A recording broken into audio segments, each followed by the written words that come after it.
define all of the concepts and the terms we use, because again we speak very loosely about pan.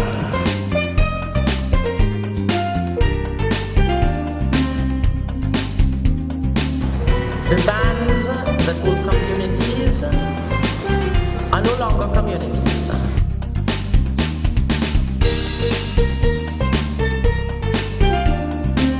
In general, there is a failure to recognize the contribution of the palace.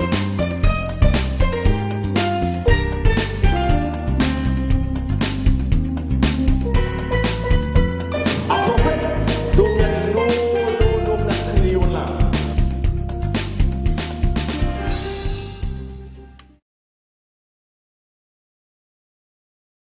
Pan has now become a way of making a food. Eat a food. And if I could play in 6 steel band, whether I know the music or not, but I can shadow and look good on stage and fling the hair. Coach, I gotta give you kudos. I gotta give you kudos. Following you the first time you came on Wednesday Talk and the opposition you encounter. And after I read your blueprint, being a Trinidadian, I understand, as Kim said earlier, you know, we are people who really pull down ourselves. What we're dealing with here is a framework, not back in the days of 1979, where most of the bands were sponsored. You're dealing with a framework where we have 199 bands in this country and 80 How many leaders, how many managers do we have in this movement of 199 bands that are going to stand up and speak their mind?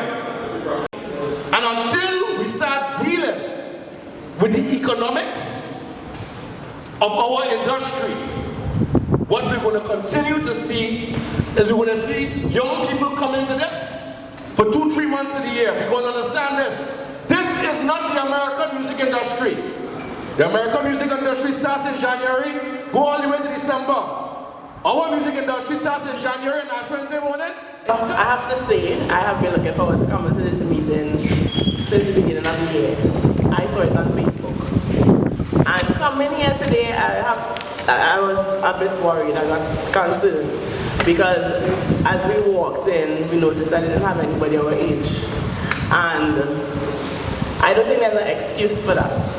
Because it was on Facebook, right? And Facebook is young people. What is happening now that we're not having that transition of information and history and values and all these things that, you know, started the Steelband movement? Why is it not being passed on to young people?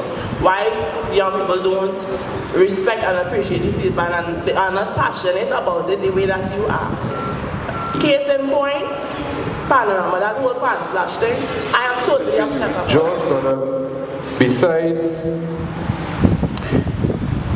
teaching me or mentoring me in appreciating this national instrument that we have and loving it with my whole heart, also taught me the value of family.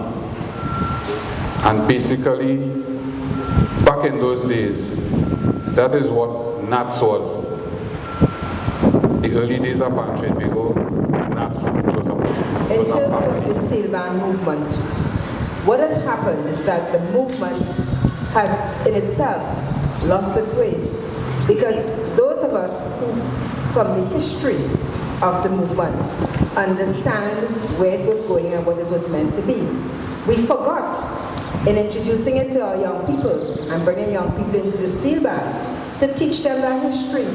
There's a saying, if you don't know where you come from, you don't know where you're going, and the young people have no clue where we are going because they don't have a clue where sacrifices were made to bring this movement, this association together to the benefit of the steel band, that our parents will no longer say steel band man is vagabond and we the young ladies couldn't go close to a steel band and all of that. Look at what's happening today. There are lots of women in the steel band, there are lots of youths. Ask any one of them. Ask them about Mr. Board. They can't tell you a lot about Mr. Board. And somehow, if the movement has to get back on its feet and really take Trinidad and Tobago and this instrument that God gave us to the heights, we've got to go back and get every young person in Pan, knowing the history, knowing what sacrifices were made, why those sacrifices, why Mr. Goddard felt an association was important.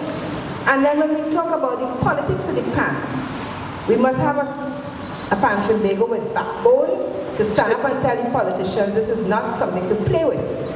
They've made it the national instrument, but it is national. If it's a national instrument, it should be on our flag and everything we have. Our athletes should wear the Pan with pride. And let the young people understand this is ours. We've given it to the world. However, it belongs here. And in the politics of the Pan, we demand that, when you look at the profit, 600 million US going into the government coffers after Carnival, the Pan, which, don't fool yourself, is the thing that brings most people to Trinidad, should get 10% of that profit so we can make the movement viable. Thank you. Thank you very much. Anybody went and prayed for the men who start Pan? Or do you know anybody who went to stand up by the corner of Woodford Street and Chagarit Road and celebrate ragtime as the first steel band in the world? So if you don't have that right, you can't get nothing right. Good. 75 years of Pan, and Pan Trinbago, although you talk to them, they forget. So they ain't advertise it since last year to tell people come to Trinidad for 75. Who are the people involved? All right. Do they know these people? Somebody call names.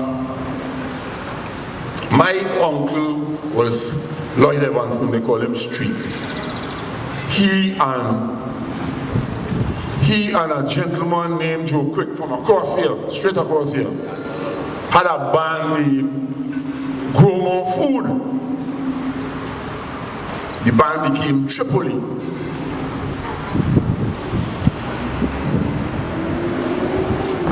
I was born at 5 Week Street. So, Granville Sealy and all of them used to be in my yard. Up the road, a little later was Crossfire, but up the hill was Sun Valley and Harlem Nightingale. So I asked my uncle, what's the first steel band? He said, Ragtime. I went in town by Fisher, who is my cousin, and I asked him, what's the first steel band? He said, Ragtime. I went and I asked Stanley Hunt, who's my other uncle, Carradine. Right. My name is Imon Berkeley. I'm a member of the Woodbrook Moderniers. I'm sure that some of you all would have known about the incident that we had with them. But I want to tell you something. I want to compliment the people, the organizers of this forum. This is excellent. I'm sorry that this forum can go further to the wider, like live on television or whatever. But this is great. I just want to give you a situation that happened to us, to our band. We took, and I'm just going to show you why maybe the examples that have been set by the people who are running the organization is causing young people not to be involved. We took part in a competition. We were invited to take part in a competition, a music festival, organized by Pan Trinbago. We took part. Of course, you know there's a process in terms of we were promised money, we were promised assistance, because we are an unsponsored steel band. We took part, and after the competition was over, we didn't get no assistance. So we started to ask the organizers what's going on. We talked to the yards of them, we talked to the secretary.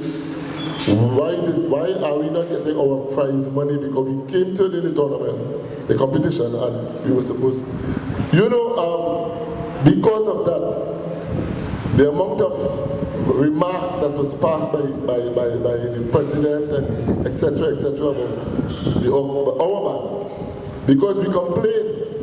We take part in a tournament, we prepare ourselves, we pay arranger, we had to get money borrowed and all that. Anyhow, because of that, up to now, they're holding us in their crow because we have been paid up to now for that competition. And nobody else, they say that nobody else complaining, we are the only man making a lot of noise. That's what they're saying. But anyhow, the whole point is, what I'm just trying to say is that if we can have a person who's leading an organization, on Panorama, the semi-finals, I was in the Savannah sitting, and I'm not, what I'm saying here is what actually happened. Mr. Diaz passed, he shook somebody's hand, I signed the president, and when he finished shaking the person's hand, he saw me, he just pulled away like if he's a ghost, and he used a remark which was not very kind. And I'm saying that if he is the leader of this organization, he's holding people who are making constructive criticism about what's going on. We're looking for transparency.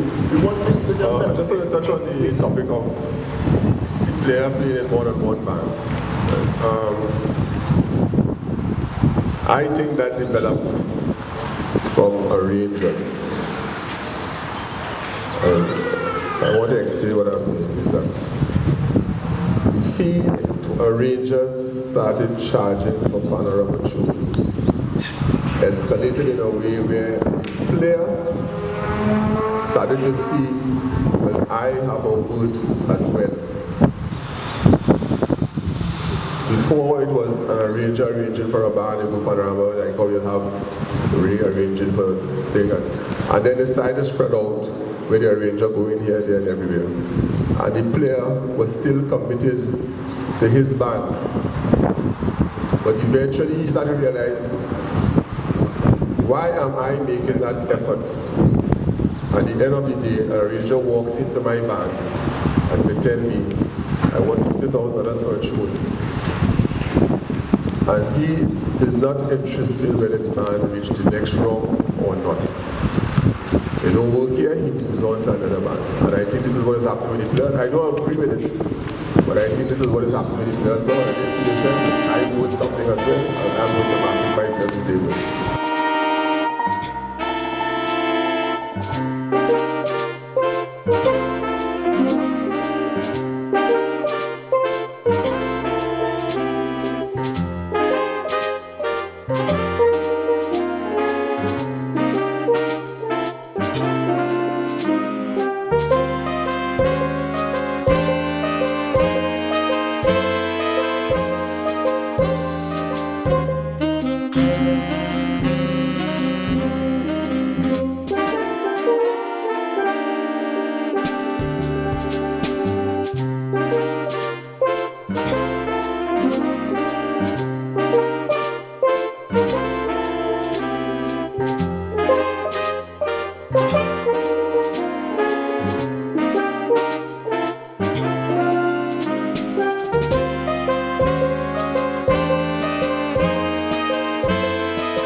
So I went into the Prime Minister's office and I gave it to her.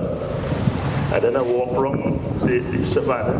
One man protest all the time I watched the grandstand.